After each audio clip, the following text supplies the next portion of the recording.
Think being a samurai leader sounds like the ultimate power fantasy? Commanding respect, wielding authority, and living by an honorable code while others bow to your every word? Hollywood has sold us this romanticized vision of samurai leadership. The wise daimyo making noble decisions from his elevated position. The respected general leading loyal troops into glorious battle. But here's the brutal reality that would shatter those dreams within hours. Being a samurai leader in feudal Japan was arguably one of the most psychologically destructive, physically dangerous, and spiritually crushing positions imaginable. These weren't just warriors with fancy titles. They were trapped in a system that demanded they sacrifice their humanity, their family relationships, their personal desires, and ultimately their lives for an endless cycle of violence and political manipulation. If you think regular samurai life was harsh, wait until you discover what happened when you climbed the ladder of command. The higher you rose, the more you had to lose, and the more creative your enemies became in taking it all away from you. The impossible burden of absolute responsibility. Let's start with something that would crush most modern leaders before they even made it through their first week. The concept of absolute responsibility that came with samurai leadership. Imagine waking up every morning knowing that every single failure, mistake, or unfortunate event within your domain, no matter how far beyond your control, could demand your life as payment. As a samurai leader, you weren't just responsible for your own actions. You were personally accountable for every single person under your command, every decision made by your subordinates, every failure of crops in your territory, every natural disaster, every enemy victory, and even the behavior of your family members. This wasn't theoretical responsibility. It was a death sentence waiting to be activated. Picture this scenario. You're a daimyo controlling a small province. One of your distant vassals makes a minor tactical error during a skirmish, resulting in the death of 3 soldiers. In our modern world, this might warrant a disciplinary review. In feudal Japan, you, as the ultimate authority, would be expected to commit seppuku to take responsibility for those deaths. Your subordinate's mistake has now become your death warrant, but it gets worse. Natural disasters were viewed as reflections of leadership failure. If an earthquake damaged your castle, if floods destroyed crops, if disease swept through your domain, these weren't seen as random events, but as cosmic punishments for your inadequate leadership. The gods themselves were apparently holding you personally accountable for geological and meteorological phenomena. Your family became weapons your enemies could use against you. If your son showed cowardice, if your wife spoke inappropriately, if your brother made a political misstep, their failures reflected directly on your leadership and honor. You'd be forced to choose between punishing your own family members or facing accusations of favoritism that could destroy your political standing. The psychological pressure of this absolute responsibility was designed to break minds. You'd lie awake every night knowing that tomorrow could bring news requiring your death. A messenger arriving at dawn might carry reports of failures you never knew about, committed by people you'd never met, in situations you couldn't have prevented. Yet honor demanded you accept full responsibility and pay the ultimate price. The weight of absolute responsibility extended beyond immediate failures to generational consequences. Your inadequacies wouldn't just kill you, they'd destroy your family's honor for centuries. Children would carry the shame of their ancestors' failures. Your clan name would become synonymous with incompetence. Most devastating was the isolation this responsibility created. You couldn't share doubts, fears, or uncertainties with anyone. Showing weakness would invite challenges to your authority. Seeking advice might be interpreted as indecisiveness.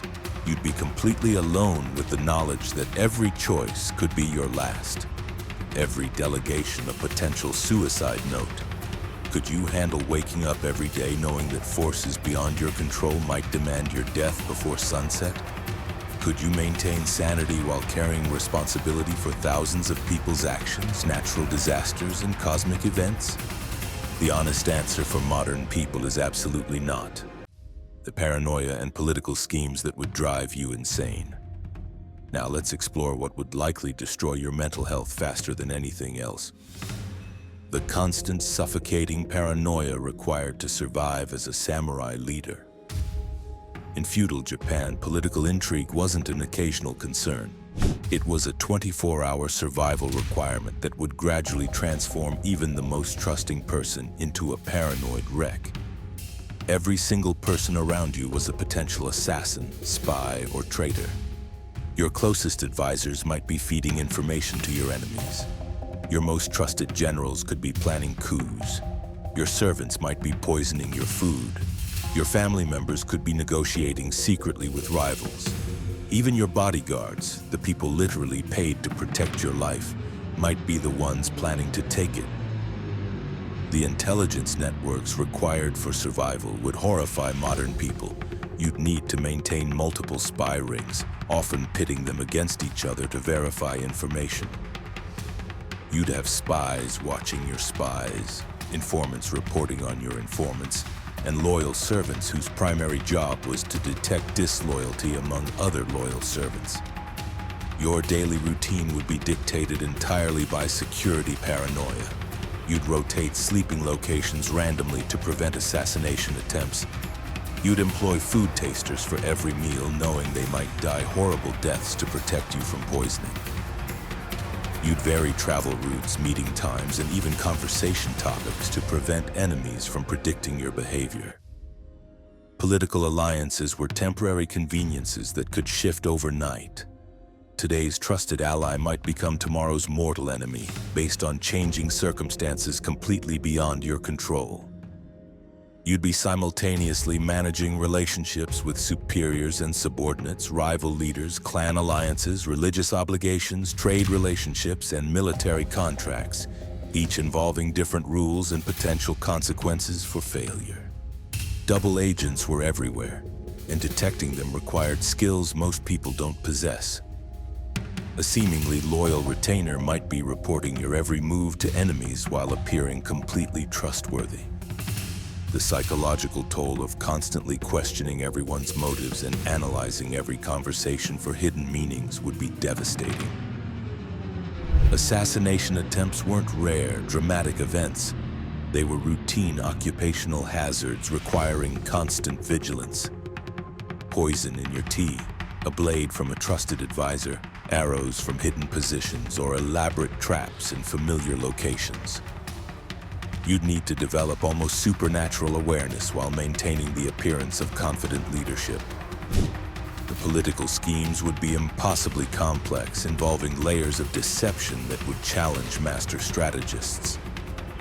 Enemy leaders might spend years building elaborate scenarios designed to destroy you. They'd plant false information, create fake conflicts to drain your resources, or arrange marriages to position spies in your household. Perhaps most psychologically damaging was the knowledge that showing paranoia would be interpreted as weakness, inviting challenges from people who sensed vulnerability. You'd need to appear confident and trusting while actually trusting no one. You'd smile at people you suspected of planning your murder and dine with individuals who might be poisoning your food. Could you maintain sanity while constantly wondering who was trying to kill you? Could you form genuine relationships while assuming everyone was a potential traitor? Most modern people would develop severe anxiety disorders or complete psychological breakdowns within months. Before we continue exploring just how much worse it gets, take a moment to like this video and subscribe to the channel. Trust me, you'll want to see the family horrors that made even the paranoia seem manageable. Family destruction that would break your heart. Here's where samurai leadership becomes truly heartbreaking. The systematic destruction of every meaningful family relationship you'd ever have. Being a samurai leader didn't just endanger your life, It required you to treat your own family members as political assets, potential threats, and expendable resources in ways that would horrify any modern parent or spouse. Let's start with what happened to your children. As a samurai leader, your sons weren't beloved family members. They were future political problems and current strategic assets.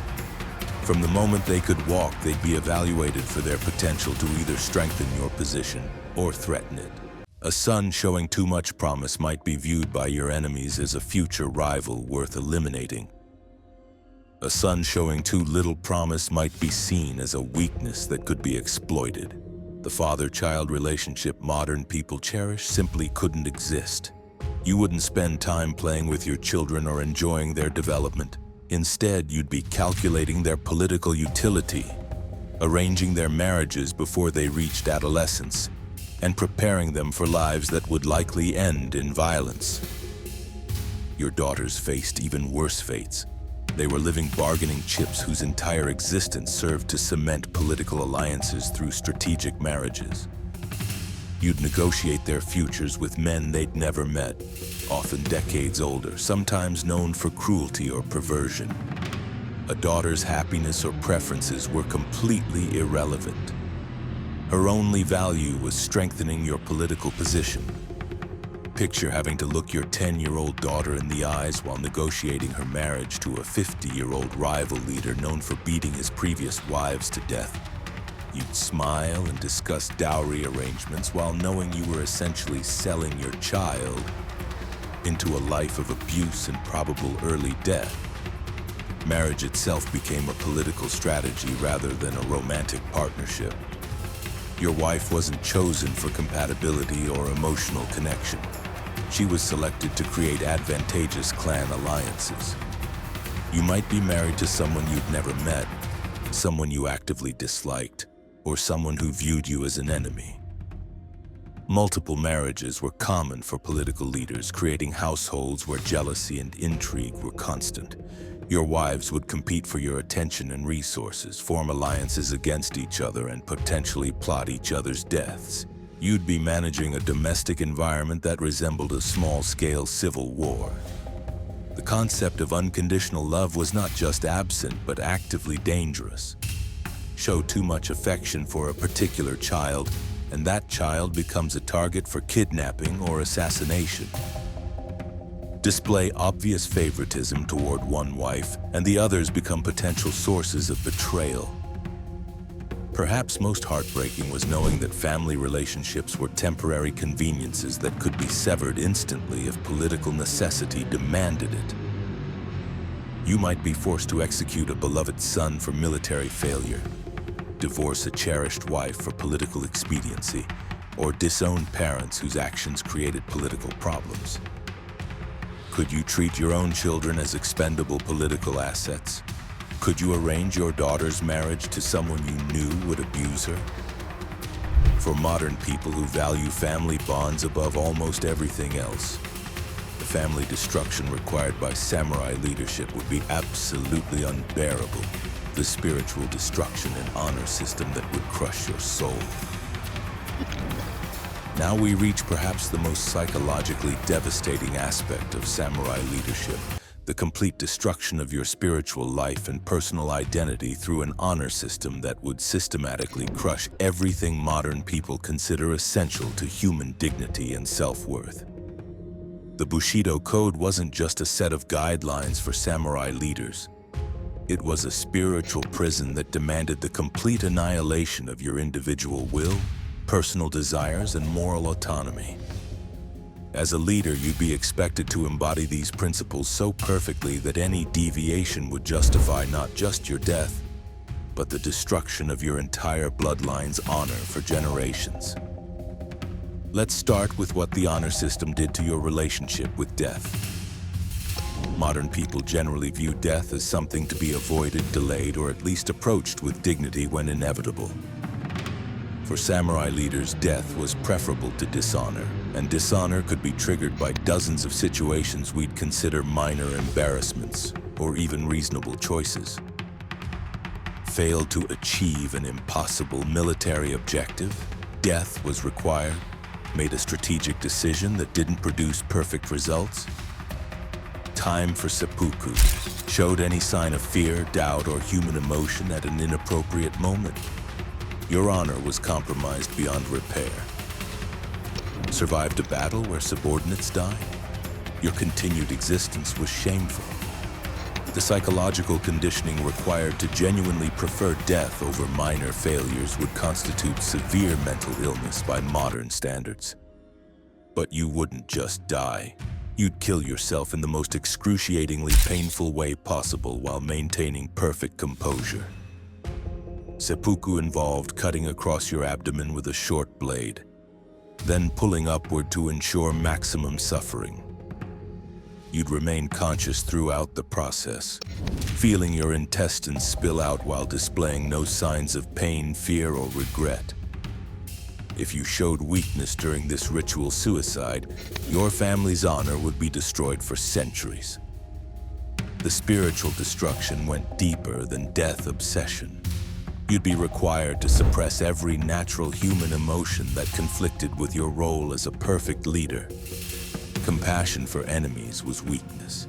Grief for lost friends was self-indulgent. Joy in simple pleasures was inappropriate. Love for family members was dangerous vulnerability. You'd systematically destroy your own humanity to maintain the appearance of perfect leadership. Religious practices would become additional sources of spiritual torment rather than comfort. You'd participate in meditation exercises designed to prepare you for death, visualizing your own decomposing corpse and practicing the mental state required for suicide. Prayer wouldn't be about finding peace or guidance. It would be about accepting the inevitability of dying for your Lord's honor. Spiritual practices that should have provided comfort would instead reinforce your worthlessness as an individual. The concept of moral autonomy, something modern people consider fundamental to human dignity, would be completely eliminated. You wouldn't make decisions based on what you believed was right or wrong. Every choice would be filtered through the question of what served your Lord's interests, regardless of the moral implications. If your daimyo ordered you to massacre innocents, you'd comply without question. If he commanded you to destroy a temple, you'd thank him for the opportunity. Your conscience would be systematically dismantled and replaced with blind obedience. Perhaps most psychologically damaging was the competitive aspect of honor culture among samurai leaders. You wouldn't just meet minimum standards of loyalty and sacrifice. You'd compete with other leaders to find ways to demonstrate superior devotion. Samurai would actively seek opportunities to die for their lords, competing to find the most dramatic or painful ways to sacrifice themselves. The death cult mentality would become so internalized that living would feel like failure. The honor system created impossible double binds that would drive modern minds to madness. Show too much initiative and you're overstepping your bounds. Show too little initiative and you're failing in your responsibilities. Display confidence and you might be seen as arrogant. Display humility and you might appear weak. Every choice carried the potential for dishonor, and dishonor meant death. Your identity would be completely subsumed into your role as a leader.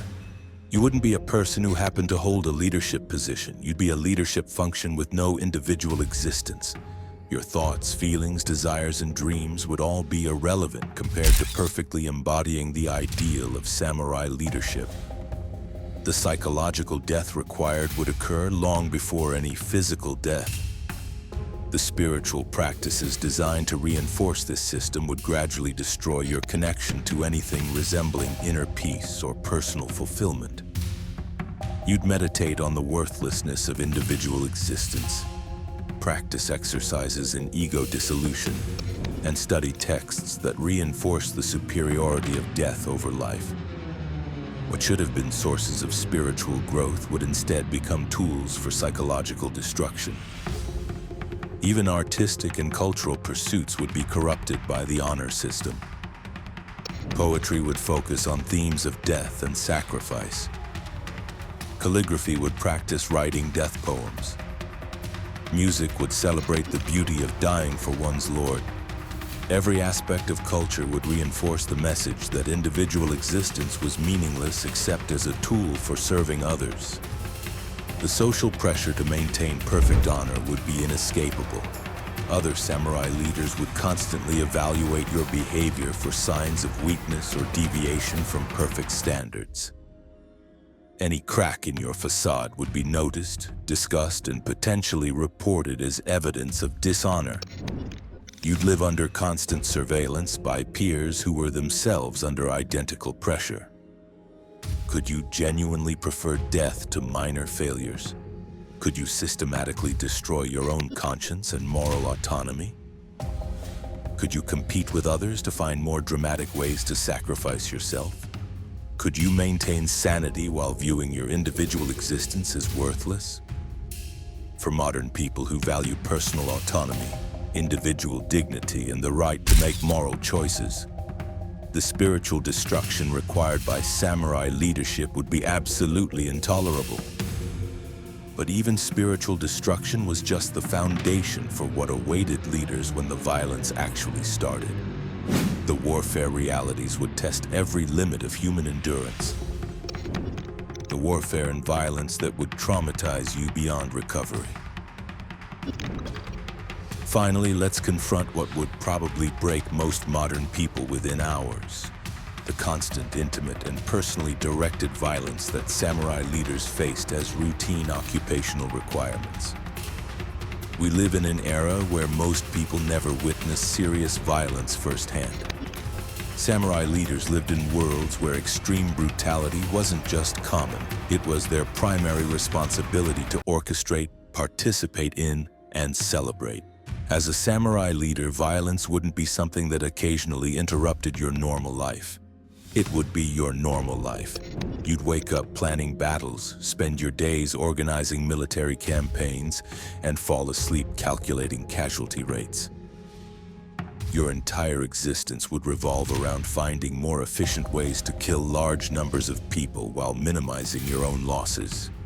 The psychological adaptation required to make mass killing your daily routine would fundamentally alter your brain chemistry. The violence you'd personally participate in would be immediate, intimate, and absolutely brutal. Samurai combat wasn't the sanitized, distant warfare of modern conflicts. You'd engage in close-quarters combat where you could see your enemies' faces, hear their final words, and feel their blood splashing across your armor. You'd watch the light fade from their eyes as your sword cut through their bodies, and you'd be expected to feel satisfaction rather than horror. But leading meant orchestrating violence on scales that would overwhelm individual conscience. You'd plan sieges designed to starve entire populations, organize raids that targeted civilian settlements, and develop strategies that maximized enemy suffering.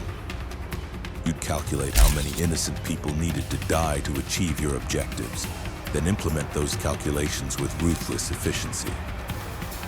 The psychological compartmentalization required to treat mass killing as a technical problem would destroy any normal sense of human empathy.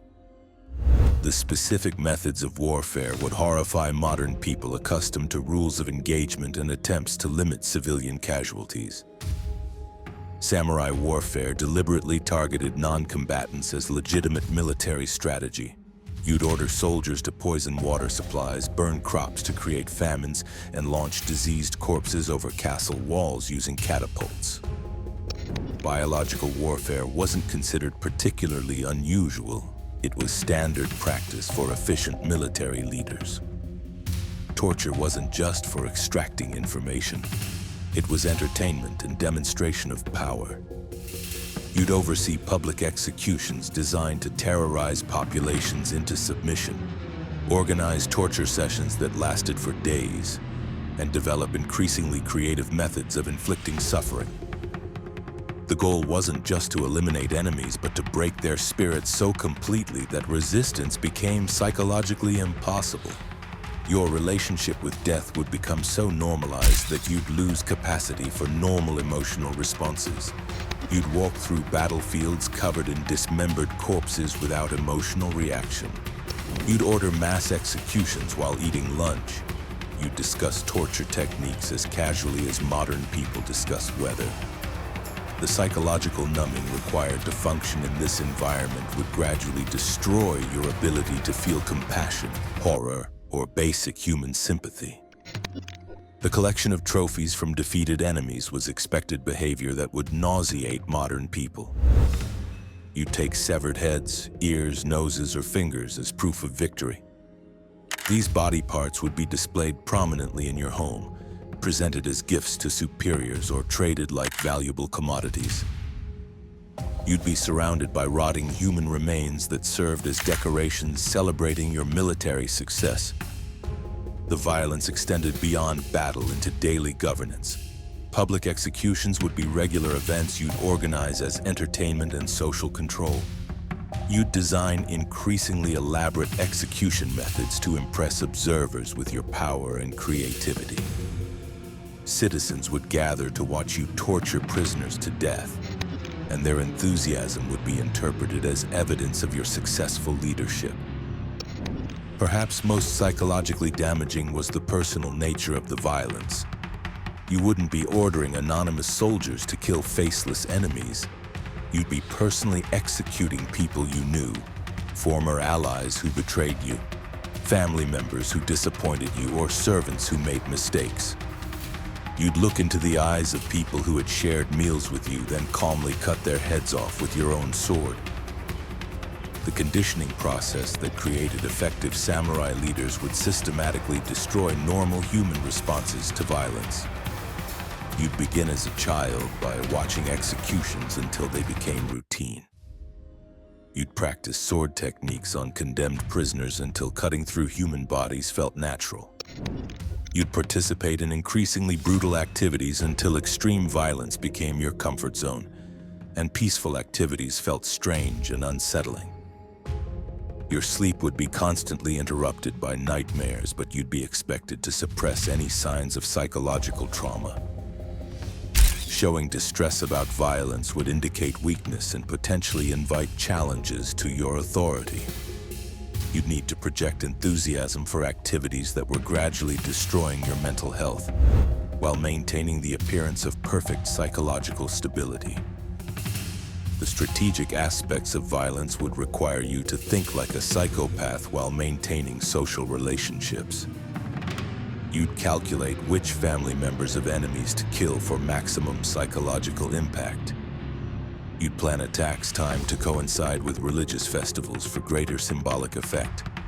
You'd develop elaborate schemes designed to make enemies suffer as much as possible before dying. The mental processes required would gradually transform you into someone who found human suffering genuinely entertaining. Could you personally execute people you cared about? Could you plan strategies designed to maximize civilian casualties? Could you maintain sanity while surrounded by rotting human remains collected as trophies? Could you sleep peacefully after spending your days organizing torture sessions? For modern people who live relatively sheltered lives, the violence required of samurai leaders would cause immediate and permanent psychological trauma. Conclusion? So here's the uncomfortable truth we need to face. Everything we think we want about power and leadership comes with costs that would destroy us completely. The samurai leader's position wasn't one of privilege and authority. It was a psychological prison that systematically dismantled everything we consider essential to human dignity and happiness. The absolute responsibility would crush us with impossible expectations. The political paranoia would drive us insane with constant fear. The family destruction would break our hearts by turning loved ones into expendable assets. The spiritual annihilation would eliminate our individual identities and moral autonomy. The violence would traumatize us beyond any possibility of recovery. Yet somehow these leaders existed and functioned in ways that shaped entire civilizations. Which raises the question, what does our inability to handle their challenges say about our own resilience and character? Are we becoming too soft for the hard realities that leadership sometimes demands, or have we evolved beyond the need for such brutal systems? maybe the real lesson isn't about historical samurai leadership, but about appreciating the relative freedom and humanity we have today. We can make moral choices, value family relationships, and maintain individual dignity in ways samurai leaders never could. What do you think would break you first? The paranoia, the family destruction, or the violence? Share your thoughts in the comments below. And if this video made you grateful for modern leadership challenges, hit that subscribe button for more historical reality checks that'll make you appreciate the world we live in today.